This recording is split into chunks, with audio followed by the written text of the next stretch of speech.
Oke, mari kita mulai.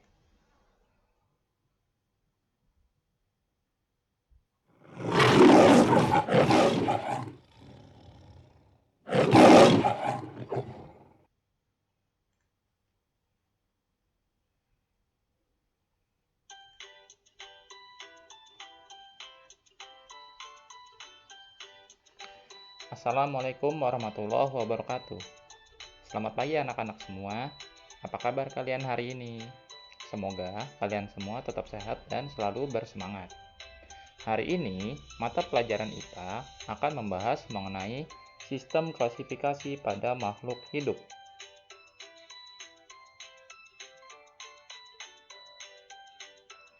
Pertama, saya akan menjelaskan mengenai tujuan pembelajaran sistem klasifikasi makhluk hidup.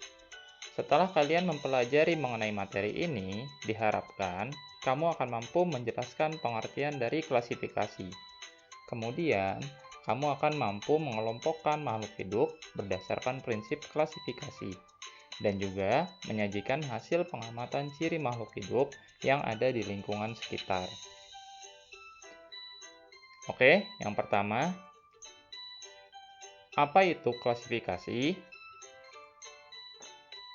Klasifikasi adalah pengelompokan makhluk hidup berdasarkan kriteria tertentu yang telah ditetapkan. Dasar klasifikasi dapat berasal dari persamaan dan perbedaan, baik itu ciri morfologi, fisiologi, maupun anatomi. Bagi kalian yang belum tahu apa itu morfologi, fisiologi, dan anatomi, morfologi adalah bentuk luar pada makhluk hidup. Sedangkan fisiologi adalah fungsi tubuh pada makhluk hidup, dan anatomi adalah struktur dalam tubuh makhluk hidup. Ketiganya dapat dijadikan sebagai dasar dari klasifikasi. Selain itu, dapat pula dibedakan berdasarkan dari habitatnya, manfaatnya, dan lain sebagainya.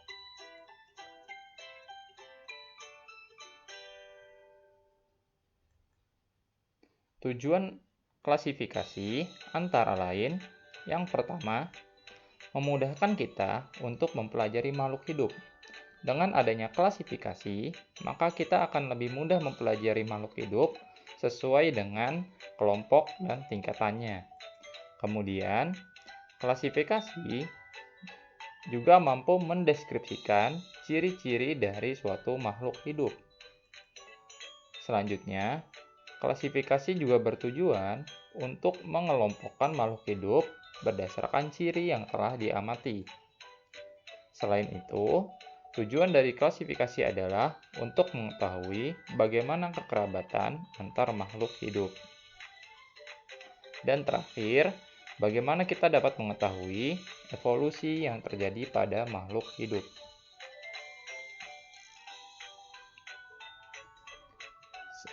Saya akan menjelaskan mengenai sejarah dari sistem klasifikasi. Bagaimana sih orang pertama kali mengenal sistem klasifikasi? Sistem klasifikasi pada makhluk hidup sudah lama muncul pada banyak ilmuwan. Namun, pertama kali dicetuskan oleh Carolus Linnaeus dengan cara memilah makhluk hidup, menggolongkannya, dan menempatkannya pada hierarki. Sehingga Carolus Linnaeus sampai saat ini dikenal sebagai bapak dari sistem klasifikasi. Sistem klasifikasi yang dicetuskan oleh Carolus Linnaeus dengan cara memilah dan menggolongkannya dikenal sebagai ilmu taksonomi, dan hierarki pada makhluk hidup dalam sistem taksonomi dikenal sebagai tingkatan takson. Kita akan melihat seperti apa tingkatan takson yang digunakan pada masa saat ini.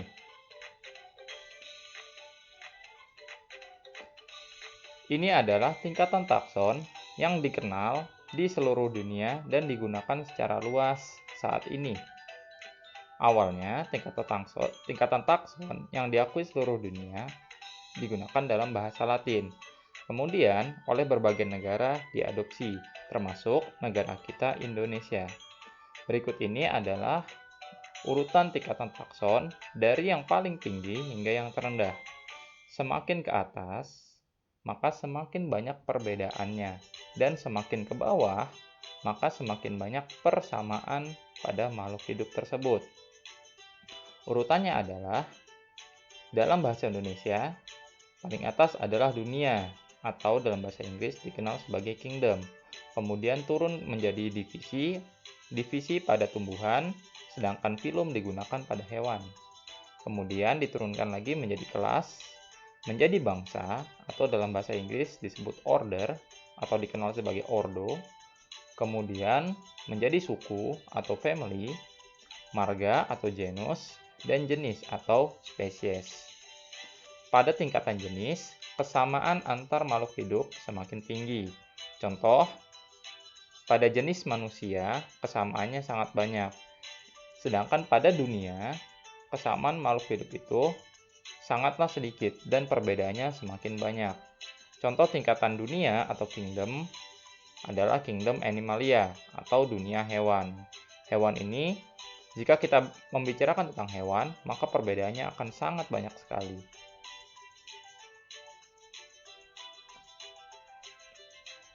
Bagaimana proses klasifikasi itu terjadi? Proses klasifikasi dilakukan dengan 3 tahapan. Yang pertama adalah mencandra. Mencandra adalah mengidentifikasi, mendeskripsikan, dan memberikan nama pada makhluk hidup. Setelah itu, dikelompokkan berdasarkan kesamaan dan hasil dari pencandraan. Dan yang terakhir adalah meranking, yaitu mengurutkan sesuai tingkatan takson berdasarkan jumlah persamaan dan perbedaan pada ciri-cirinya.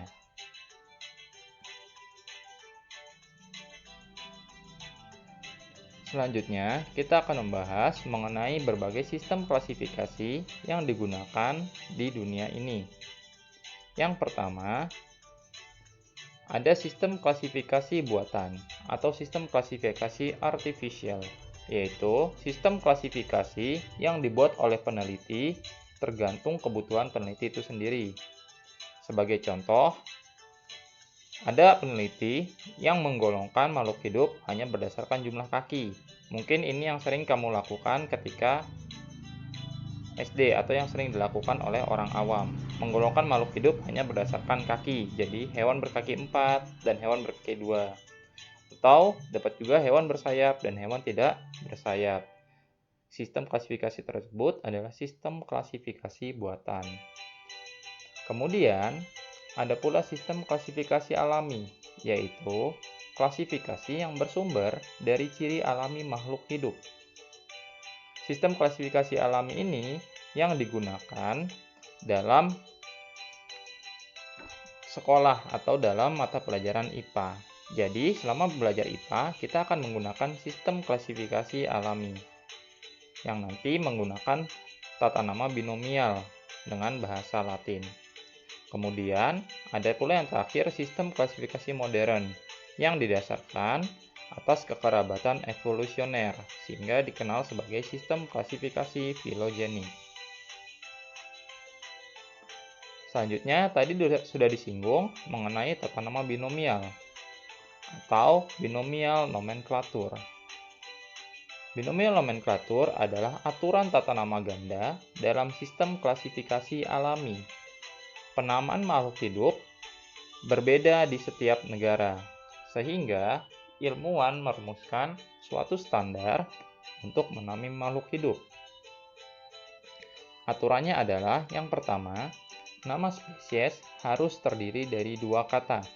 Kata pertama adalah genus, dan kata kedua adalah penunjuk spesies.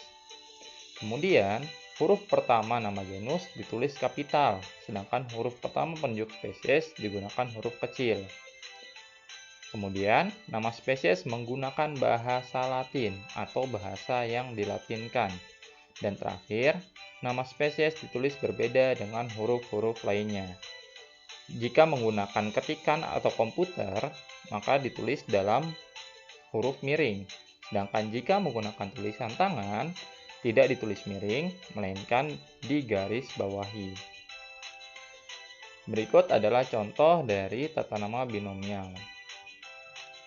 Ini adalah contoh nama spesies untuk manusia. Jadi lihat urutan taksonnya dari paling atas, manusia termasuk dalam kingdom atau dunia animalia, satu kelompok dengan hewan-hewan lainnya. Kemudian, manusia tergolong ke dalam chordata atau hewan bertulang belakang, kelas mamalia atau hewan menyusui, bangsa primata, suku adalah Hominidae, sedangkan marganya adalah Homo, dan jenis kita manusia adalah Homo sapiens. Demikianlah materi yang saya bawakan pada hari ini. Semoga kalian dapat mengerti. Saya akhiri. Wassalamualaikum warahmatullahi wabarakatuh.